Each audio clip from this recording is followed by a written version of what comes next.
What is crack-a-lackin' tech, yes, citizens? And today we've got a special for you. I'm actually at the place right now filming. I've asked if I could just film this segment for the intro where we've got 18 untested graphics cards. And now, look, I can tell that a lot of them are potato-like graphics cards, but I like delving with potatoes. I love testing out and building budget PCs, and we've got 18 cards here that are untested. The person had them in their closet, sitting there for years. Now they've got to go overseas, and so they're clearing out everything. And they just said to me, look, I don't know how many of these graphics cards work. I don't know how many don't work.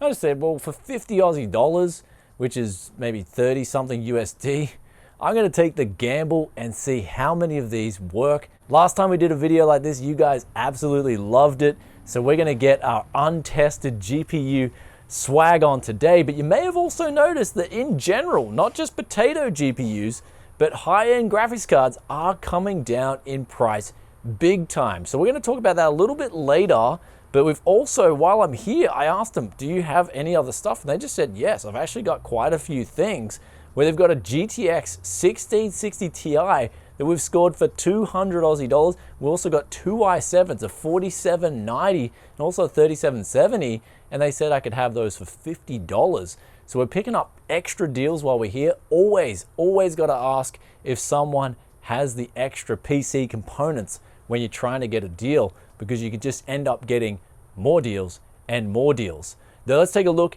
at what we're getting in this package here today, and then get back to the Tech Yes studio and start a little bit of a late night hustle.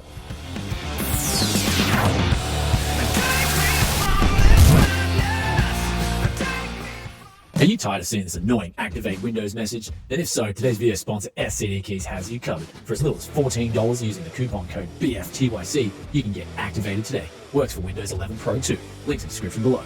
So we're now back at the Tech Yes studio. We actually ended up getting a lot more in this deal than I bargained for. So we got the graphics cards, the 18 graphics cards, the 1660 Ti, and they ended up saying, look, I've got this Ryzen Wraith Prism, do you want this? With the bracket, and I said, oh, how much? And they just chuck it in for us, and I was like, wow, that's awesome. They also had some untested hard drives as well, and they just chucked them in as well for 300 Aussie dollars for this whole total. So far, we are looking really good, but what I'm gonna do is I'm gonna go to bed on a good note, and because it's pretty late, and so I know if some of this stuff, or if a lot of this stuff's faulty, I'm not gonna be able to sleep. So I'm on a good note, I'm gonna get a good rest, then we're gonna get into this in the morning. And there's also, if I start cleaning up graphics cards late at night, I don't wanna wake up my neighbors. So let's just crash out, and we'll see you guys in the morning.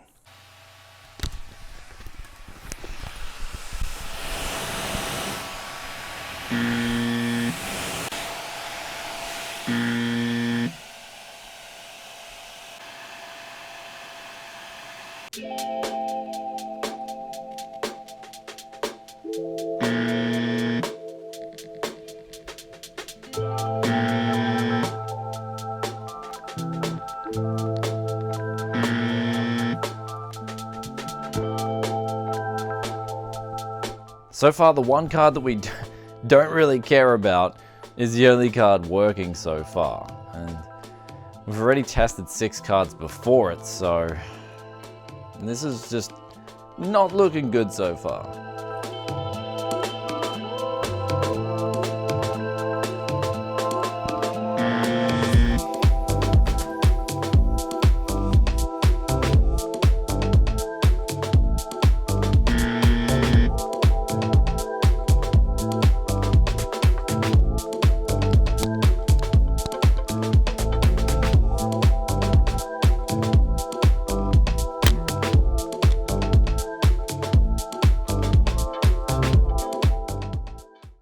So right now, I've just had to jump in my car, go for a little drive, clear my head.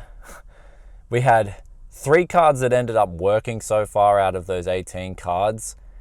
And they're the cards that we just really have no use for. They're not going to play games like, at least with some of those GTX 560s and stuff like that, you can put them in a really low-end gaming PC and make something like a CSGO Potato or a Fortnite budget gaming PC, but those three cards that are working, they're literally just like office PC graphics cards. And most of the time you can just use your CPU. If you've got an i5 2400, for example, you can just use the onboard graphics for a GPU if you need, so for an office PC. So I had to get outside, go for a little drive, clear my head. Otherwise, those cards that weren't working, they would have went off the balcony, and you would have probably, wherever you are in the world, you would have heard me to you, probably would have heard me cursing. So what I'm gonna do is just clear my head a little bit, get back into it. I'm gonna clean up the graphics cards that weren't working, that I want to work, and I think there's about 7 of them in total. There's a few GTX 560s, 560 Ti's, there's those 6970s. I'm gonna go back, I'm just gonna take the coolers off, clean them, and then come back into it, see if we can get a quick signal out of any of them. If not, then we will add them to the pile. We'll talk about what else is going on in the market. But really, Untested, you guys, so far, you guys looking at me and you're like, it's just bad luck. And yeah, it is bad luck. I mean, you go for the, sometimes you get so lucky with used PC parts, sometimes you can just get so unlucky. This time around, the Untested thing, I don't know. I mean, they did sell us a 1660 Ti for very cheap. So I would say that $50 covers, like the how cheap we got the 1660 Ti, it covers those Untested cards anyway. But I really wanted this to work because I'm actually in desperate need of these real low-end cards. If you guys didn't know, I love putting together really low-end budget gaming PCs. It's actually a lot of fun for me to make value on the real cheap low-end budget sector. And now after this, before going into this, I really had no low-end cards. Coming out of this, it's looking so far like I'm gonna have no low-end graphics cards either.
But now it's time to finally test these graphics cards out. And we did use a lot of chemicals, so I did put a mask on. And also here, we've just found one of the coolest heat sinks for testing graphics cards out now. So this is going to, basically because it's got a flat base, this means that we'll be able to just, while we're seeing if the graphics cards work, we can use this to absorb any of the heat.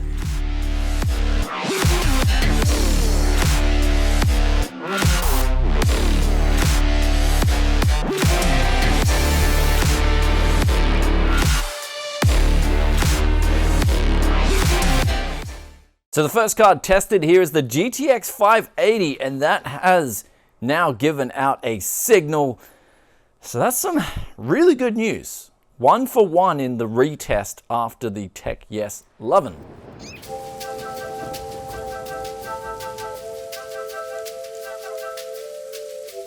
And there we have it, the power of Tech Yes 11, 2 for 2. This is the GTX 560. Say it with me, guys. Say it with me. The power of Tech Yes 11 favors all. Power of Tech Yes 11 favors all. So this one here, this GTX 560 is working, but you may have noticed in the B-roll, initially the signal was like it's like kind of like motion blur in one angle. And then I tried a different port and it didn't give out a signal. And then after that, I retried the original port and it was giving out a full signal. So I'm gonna be cleaning this port here a little bit more thoroughly. And hopefully once we put the coolers back on these cards that are giving out signals, they'll run benchmarks fine as well. So that's 3 for 3 now. After the Tech Yes Lovin', I am absolutely loving this Tech Yes Lovin'. I should let go. It's another GTX 560. We've gone from the worst case scenario to now looking like it's the best case scenario. So there it is. That's 4 for 4 right now. I am on a roll with these untested graphics cards.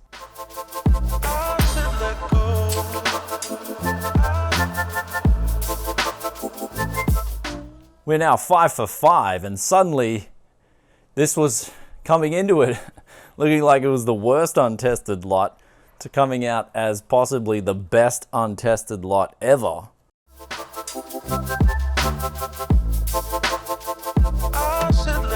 So now our 7970 is working and giving out a signal, which is really funny because it looks like in the corner here, there's some damage on the PCIe connector. So it's kind of very strange to see that, especially since it hasn't looked like the heatsink's been pulled off. But I'm guessing a lot of these cards perhaps were sitting in perhaps a garage or getting weathered, and it's looking like the most obvious thing was the cleaning out these connector ports here, and obviously cleaning off all the debris off the cards is really just giving these cards a second life.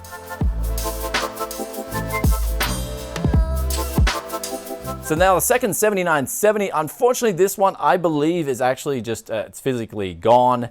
And the way we could tell was, obviously there's no signal, but also when we put the heatsink on that, so we're not just using that to spare the graphics card so it doesn't get too hot while we're testing it. We're also using it as an indicator to see if there's heat coming out, of course.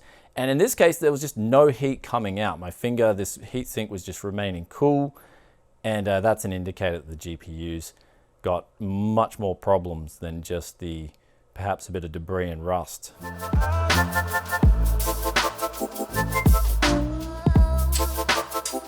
And now this old GT 9000 series card, this is the same as the previous 7970. This one's just giving out no heat and there's no signal, but I'm not too concerned with this one because even if it doesn't work, it's really not that big of a deal.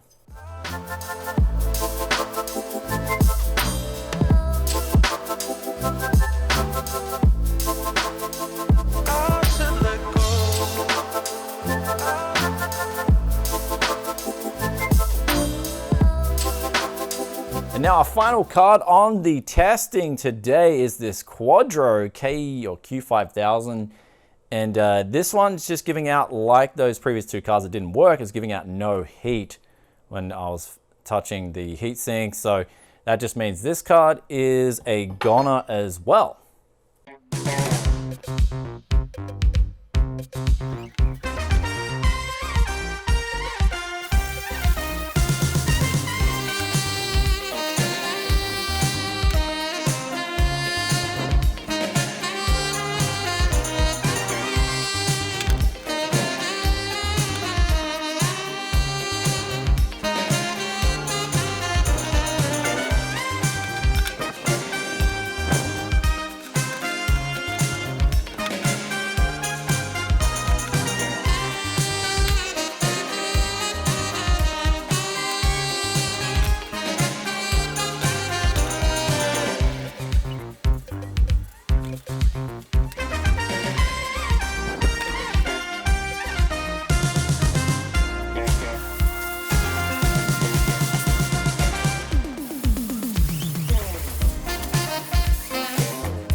So now that I've put all new thermal paste on, I've put the coolers back on the cards that worked, I ended up testing out these cards, running them through stress tests, and there is some more bad news. So it's like today is just a roller coaster, complete roller coaster of untested emotions. It's the easiest way to put it.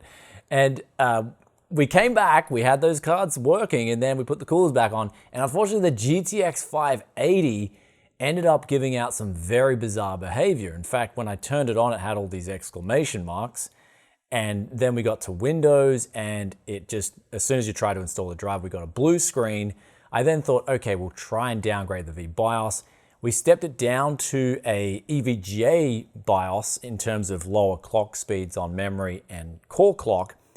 And what this does is sometimes it can bring the card back to life if the card was just teetering on the edge in terms of not being able to work at the original speeds.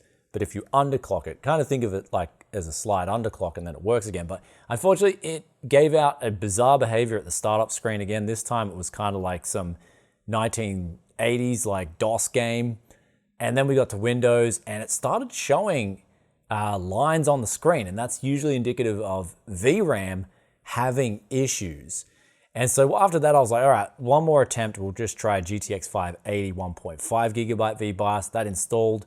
And then we got the exclamation marks again. So it just wouldn't work no matter what I threw at this card. I mean, I might try just a reference BIOS later, but I'm going to keep it around and also see if I can sort of relearn. I did learn in the past, like years ago, how I think you can make a custom VBIOS for the GTX 580 and then install it. And then after that, I think with the 6 series and 7 series, NVIDIA started locking out the VBIOS. So I'm kind of going to keep that card around.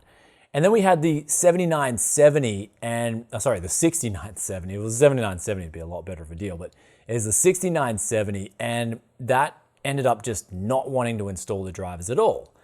And I tried flashing it down to a 6950, 2 gigabyte, and it was still giving out the same problem. It just would not install the drivers.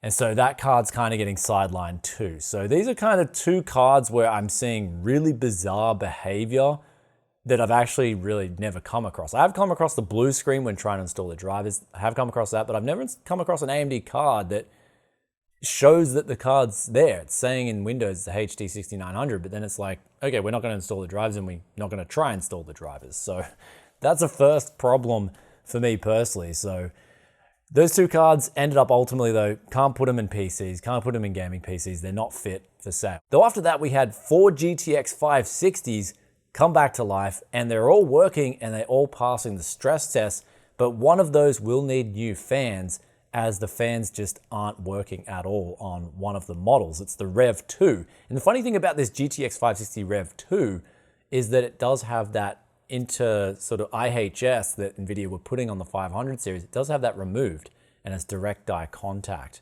But that, in this case, since the fans aren't working, it's just going to help heat it up faster. So that one I'll have to maybe sideline that, and then if I come into a dead graphics card with the same cooler in the past, I can then just use those fans and then we'll have a working card. And then we had the GTS 450 and that ended up working fine. So we got 5 cards out of 18 in total that I would be comfortable putting in real low end, like we're talking sub $200 with a keyboard and mouse and all that stuff, that I'd be comfortable flipping. And so overall, it's not the worst case scenario, but I was kind of hoping I'd get that 580 working flawlessly as well as that 6970, and we just didn't. So that was kind of, for me, those were the 2 cards I really wanted to work. Well, we had 2 of the 6970s, but one of them just flat out didn't work. And so that was, when you throw that into the mix, if those cards ended up working, we would have had a really good score. I would have been over the moon, but we ended up coming away with what I'd call maybe break even. Paying 50 Aussie dollars for 5 sort of potatoes is okay. And you're probably like, well, Brian, you got 18 cards. There's a lot more cards there. And so what we'll do is we'll break down out of the 18 cards what really happened. And so initially we got 4 cards that just really aren't going to do anything when it comes to flipping. 3 of those AGP. And then we had one of the cards was this Radeon R5. I don't know if you guys remember, but it was like this Crossfire card. And AMD was like marketing it as, hey, you can get this graphics card, couple it up with your AMD APU, and you'll get double the FPS. And the problem is you also get double the stuttering. And I don't think anyone tried this or really anyone recommended this back in the day because it was pretty bad. I think I tried it once and it was just a horrible stuttery mess. So that's sort of like, that's not a card that I'm going to be using either. So we're down to 14 cards out of 18. And then we had, out of that, we had 4 complete potatoes. So that was a 7900 GS, a sort of this business NVIDIA card, which is way old. It's just not going to play games. And then we had these 2 other potatoes, like a 4350. So that leaves us now down to 10 cards. And out of those 10 cards, we had 3 that were just completely gone with no heat coming out of the dies, meaning that there's no chance I'm getting them to work. And that was the 6970 and also it says on the code name 955. So if someone knows what this card is, I think it's an NVIDIA card, but I don't know which card exactly it is. I know it's a potato though, because the heatsink is really small and it's not really going to do much. But if someone knows what this card is, then do let us know in the comments section below. And then we also had the broken Quadro, which I would have liked to have worked. I think that could play games if we got that to work, but there was just, again, no heat coming out of the die. It was just not going to work. So now we're down to 7 remaining cards. And so out of those 7 remaining cards, the 580 and the 6970 aren't working properly at the moment. And then we've got those 5 cards left over. So this ended up being, in total, one adventure. That's all I'm going to say. And Untested for me is always an adventure. Personally, it's kind of break even. I didn't really lose that bad. I didn't win, but I had the chances of winning. And I think that's the most exciting thing. I know some people are going to be like, Brian, you wasted all that time testing and cleaning. And I guess that's the whole fun of it. And anyone who's a used tech enthusiast will know some of the best fun you can get in this industry is picking up that stuff really cheap, and the person who's selling it thinks it doesn't work, so they let it go for an absolute bargain. Then you get it back and you either clean it or just do something, move some debris or something like that, and then you get it working again. And it's just a really good feeling. It's one of the best feelings in used enthusiast tech, and it's one of the reasons why I just love doing untested stuff. As well as, the downside is it sucks as well, especially when you get completely hosed 100%. That's one you got to look out for. But today we came out okay. So I'm kind of like coming out okay, going, yep, had the experience, and we got some cards to boot. So not too bad. But also from that deal, we did get those i7 CPUs. I was told that they definitely work. And then we got that 1660 Ti for a really good price too. And that works perfectly. So in total, we came out with a really good deals. I'm definitely gonna have to go through those hard drives as well, see which ones work and which don't. I'll be flying through those because I'm sure probably like half of them, just judging by what was untested here today in the graphics cards, I'm sure a lot of those will be not working properly. Some of them might work. So that'll be interesting to go through those hard drives. But you guys probably want to know with GPUs, what's going on right now. And I'm seeing prices just come down. And they're coming down really quick. And in fact, I'm going to make a dedicated video on it because I think people will want to know what to do going forward. Should I wait a little bit longer or should I buy now? And that's the biggest thing people will be waiting for. And I think the best time to buy would be once all those crypto cards are flooding the market. And I don't see them flooding the market just yet.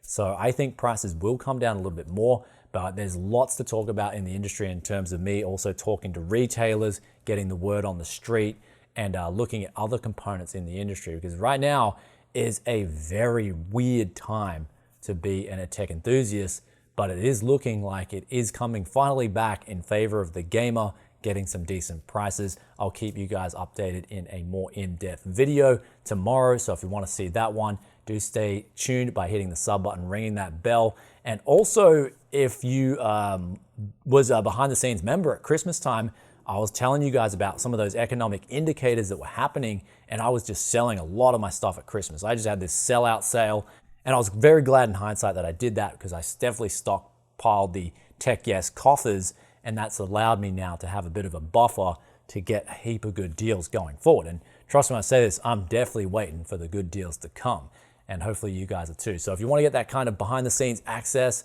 for as little as $1 a month, you become a Tech Yes member. and get access to those vlogs. I'll be making one very shortly for you guys too, talking about the recent economic announcements behind the scenes, some things that happened there. And also with that aside, we do have the question of the day, which comes from Smiley Face, and they ask, how would you start selling used PCs in how do you market yourself? Such as, are you using Facebook, eBay, etc.? It'd be great if you could share your insights on where and how to start. Mentally drained from an 8 to 5 call center job.